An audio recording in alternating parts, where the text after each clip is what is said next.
At 8:41 a.m., every photograph on Earth changed. Not faded, not corrupted. Changed. The faces in them rearranged into something else. Something wrong. While the paper and the frames and the phone screens holding them stayed exactly the same.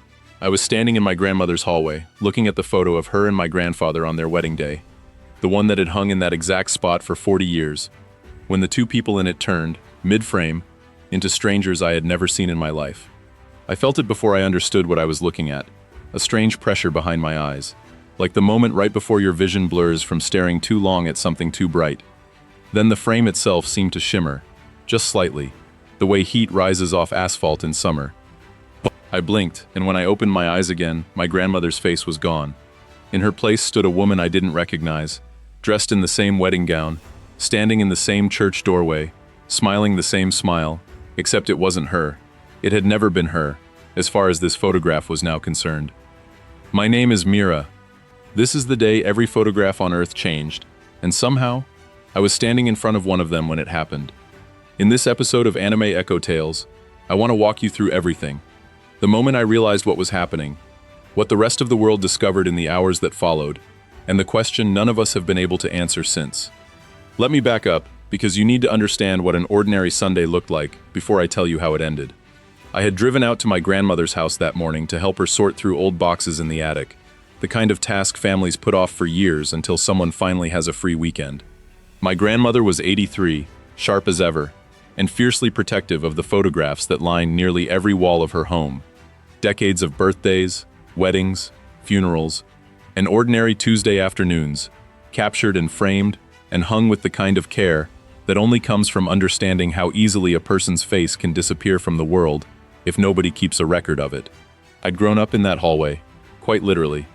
I knew every photograph on it by heart, the exact tilt of my grandfather's hat in the one from 1974, the gap in my mother's teeth in her third-grade school photo, the way my own baby picture sat slightly crooked because nobody had ever bothered to fix the nail. That morning, I was reaching up to take down a box from the hallway closet when I happened to glance at the wedding photo, out of nothing more than habit, the way you glance at something you've looked at 10,000 times without really seeing it anymore. At 8:41 a.m., I saw it change. I did the only thing that made sense to someone convinced her eyes were playing tricks on her. I stepped closer. I touched the glass covering the frame, half expecting to feel some kind of heat, some sign that whatever I'd just witnessed had a physical cause I could point to. The glass was cool, ordinary, unremarkable. The stranger in the photograph looked back at me with an expression of quiet, permanent contentment, utterly unaware that she had just replaced someone else's entire wedding day. I want you to understand what this meant, on a scale I couldn't yet comprehend, because in that first disoriented minute, I could only process the one photograph in front of me.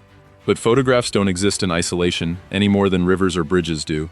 Every photograph ever taken, printed, framed, saved, or stored, represents a specific moment, a specific person, a specific slice of a life that actually happened. In a single instant, at 8:41 a.m., adjusted precisely for every time zone simultaneously, meaning this didn't spread with sunrise the way a natural event would, but struck everywhere on Earth at once. Every photograph on the planet, printed or digital, changed. Wedding albums, family portraits, newspaper archives, passport photos, security camera footage sitting in storage. Every single one, everywhere, altered in the same heartbeat. My phone buzzed violently on the counter behind me, notification after notification stacking up faster than I could read them. I picked it up and opened my photo gallery out of pure reflex, and what I saw made my stomach drop somewhere below the floor. Every photo I had ever taken, every selfie, every candid shot of friends, every picture of my own childhood, showed different people. Not blurred, not distorted, not glitched in any way that suggested a technical malfunction. Different people, rendered with the same clarity and lighting and composition as the originals, standing exactly where the real people had once stood, wearing what looked like the same clothes, in the same locations, smiling the same smiles, except none of them were anyone I had ever met. I called my grandmother's name and found her standing at the far end of the hallway, staring at the photograph of her own mother, a woman who had died before I was born, a woman I only knew through that single surviving picture. My grandmother's hands were shaking. The woman in the photograph was no longer her mother. By the time I got her seated in the living room with a glass of water, the television was already flooded with coverage, anchors visibly struggling to maintain composure as they described the same phenomenon happening everywhere, simultaneously, with no warning and no immediately apparent cause. I want to tell you the world panicked in some dramatic, cinematic way, but the truth was quieter and somehow worse. It was the particular kind of stunned, disoriented grief that comes from watching the physical evidence of your own memories simply stop matching what you remember, while everything else around you continues exactly as normal. I want you to picture the scale of what this actually meant once people began to process it. Every family photo album on Earth, the physical, irreplaceable kind that grandparents keep in shoeboxes and hand down through generations, now depicted people who had never existed. Every framed portrait in every home, replaced. Museums holding historically significant photographs, portraits of world leaders, war photography, images that had documented actual historical events, all altered in the same instant. The faces, and sometimes entire scenes, shifted into something that had never technically happened, even though the moment itself, the war, the speech, the disaster, absolutely had. I drove home that afternoon in a daze, my grandmother in the passenger seat, both of us silent for most of the ride. My own apartment held the same horror waiting for me. The photo of my parents on their anniversary trip, the one I kept on my nightstand, now showed two strangers standing in front of the same lighthouse, wearing the same coats. My childhood photos, entire scrapbooks I had spent actual years assembling, now told the visual story of a childhood that had never happened to me, populated by people I had never met, doing things I could still remember doing myself, just not with the faces now looking back at me from the page. By evening, researchers, historians, and technology experts across the globe had begun comparing notes in the same scattered, urgent way I imagine happened during the river transformation weeks earlier, and the bridge transformation after that. My cousin, who worked as an archivist at a regional historical society, called me that night, her voice tight with the same disbelief I'd been carrying since the wedding photo changed in front of me. She told me her entire archive, thousands of photographs documenting over a century of local history, birth records paired with baby pictures, obituaries paired with portraits, all of it had changed in the same instant everything else had. The written records remained untouched. Names, dates, locations, all exactly as they had always been. Only the photographic evidence itself had transformed, leaving behind a documented history of people whose faces no longer matched anything anyone could verify. That detail turned out to matter enormously in the hours that followed, because it gave researchers their first real clue about the nature of the event. Handwritten records, typed documents, video footage with audio, all remained completely unaffected. Only still photographs, only frozen, single-moment images capturing a face, had been altered. Video continued to show real people doing real things, their voices intact, their movements unchanged. It was specifically the act of a photograph freezing someone's likeness into a single static image that had somehow been targeted, as if whatever caused this had drawn a precise, deliberate line between a moving record of a person and a still one. My cousin's colleague, a data scientist named Dr. Owen Reyes, who had spent years working on image forensics, reached out to her research network that same night, comparing notes with archivists, photographers, and technologists across multiple continents. What they found, pieced together over the following days, was almost more unsettling than the transformation itself. The altered faces, thousands of them, sampled across different countries, different photograph types, different eras, all showed faint, consistent structural similarities in bone structure and expression, as if they had been generated from some shared underlying template rather than created independently, over and over, for every single altered photograph on the planet.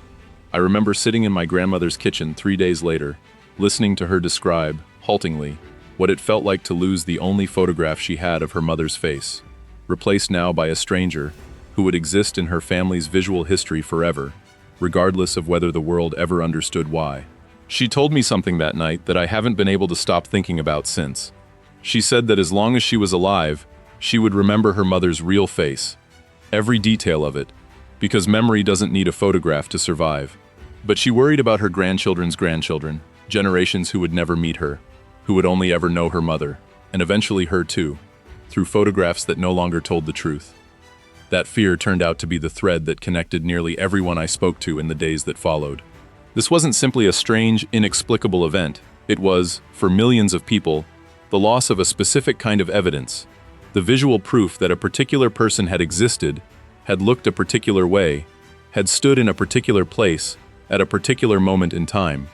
Written history remained intact, spoken memory remained intact, but the specific, irreplaceable visual record so many families and institutions depended on to anchor those memories had been quietly, universally rewritten.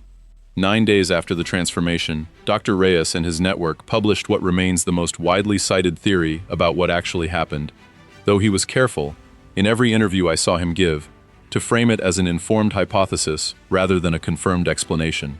Cross-referencing timestamp metadata from millions of digital photographs worldwide, his team found that the alteration hadn't actually happened in one single, simultaneous instant, the way it felt to those of us living through it.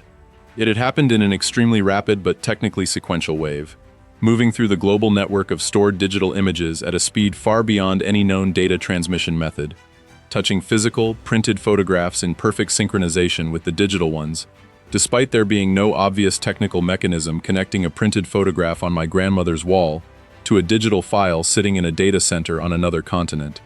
That detail, the fact that physical and digital photographs changed in perfect unison despite having no shared infrastructure, became the single most debated piece of evidence in the weeks that followed. It suggested, to researchers willing to entertain the idea, that whatever caused this hadn't traveled through any network humans had built at all, but through something else entirely, something that treated a captured photographic likeness itself as a kind of connected system, regardless of the physical medium storing it. I think about that idea more than I probably should.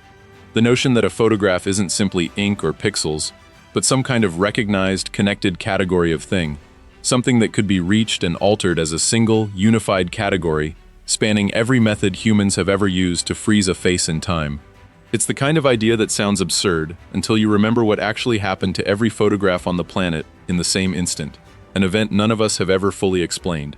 We never received confirmation of a cause, not in the weeks that followed, not in the months since. No message arrived. No demand, no explanation, nothing resembling communication in any language or format anyone recognized. Governments convened emergency sessions about the implications for identification documents, legal evidence, historical records, and criminal investigations that had relied on photographic proof. Forensic and identification systems that depended on photo matching had to be entirely rebuilt around biometric data less vulnerable to whatever this was. Fingerprints, retinal patterns, and voice recordings suddenly becoming far more valuable than photographs ever had been before.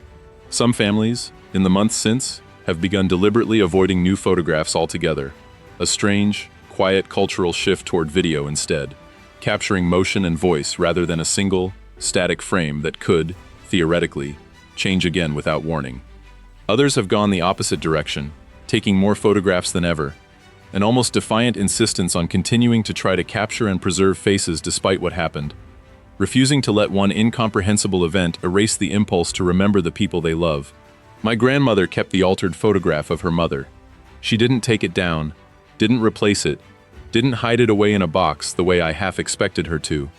It still hangs in that same hallway today, the stranger's face still smiling out from inside a frame that used to hold something entirely different. When I asked her why she kept it, she told me that the photograph, real or not anymore, still marked the exact spot on the wall where her mother's face used to be, and that removing it would feel like losing her mother twice, once to time, and once to whatever this was. I still visit her every Sunday. I still walk down that same hallway, past the same frames, most of them now holding faces that never belonged to my family at all. Sometimes I stop in front of the wedding photo, the first one I ever saw change, and I try to remember exactly what my grandparents' faces looked like there before that morning, testing myself, making sure the real memory hasn't started slipping in favor of the version now hanging on the wall. I don't know if we'll ever get a real explanation. I don't know if there's anyone or anything out there that owes us one. But I know that every time I look at an old photograph now, printed or digital, I look a little longer than I used to, memorizing details I might have taken for granted before, because I understand now, in a way I never did before that Sunday morning, exactly how fragile the visual proof of a person's existence actually is, and how strange it is to keep trusting photographs completely, right up until the moment you can't. I was standing in front of the very first photograph to change, in my grandmother's hallway, on an ordinary Sunday morning that turned into anything but. I don't think I'll ever fully understand why it happened, but I understand now, more than I ever did before, exactly how much weight we quietly place on a single frozen image to prove that someone we loved was really here, really looked the way we remember, really existed in the exact way our own memory insists they did. If this story pulled you in, this is exactly what we do every week here on Anime Echo Tales. One impossible moment, one person standing at the center of it, trying to make sense of a world that changed in a single second. If you want more stories like this one, make sure you're subscribed. And let me know in the comments which photograph in your own life you'd be most afraid to lose, and what you think that wave moving through every image on Earth was really trying to say.